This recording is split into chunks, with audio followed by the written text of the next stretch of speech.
athletes do dumbass things if it improves their performance.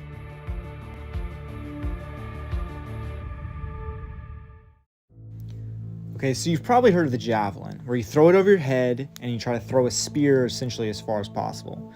And you think that's probably the best technique since they've been doing it back in ancient times, both in battle, also for sport. I mean, the ancient Egyptians, the ancient Greeks, they've been doing it for years and years, so they must have figured out that that's the most effective way, correct?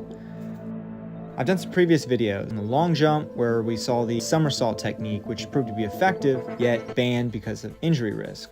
As well as the high jump might be effective, however there's also that injury risk. So then I got a question about the spinning of the javelin.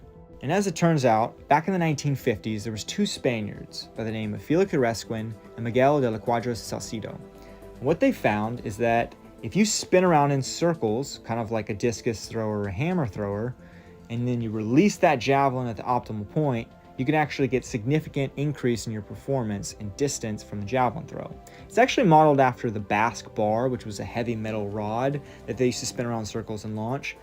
But nonetheless, what they found is that the current world record at the time was around 80 meters, and they were throwing at 112 meters. That's almost 20 meters farther.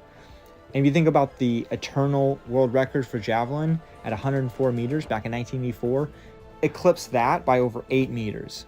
So this is shown to be, when done right, a significant improvement in performance. However, this record was never approved by track and field's governing body IAAF World Athletics. They deemed this technique too dangerous for the public and spectators, as during the rotation, the tip of the javelin would at some point be focusing on them. So now if we look at the official World Athletic rulebooks, it states that the javelin must be held at the grip with only one hand, and it must be thrown over the shoulder or upper part of the throwing arm, and it can't be slung or hurdled. Non-orthodox styles are not permitted.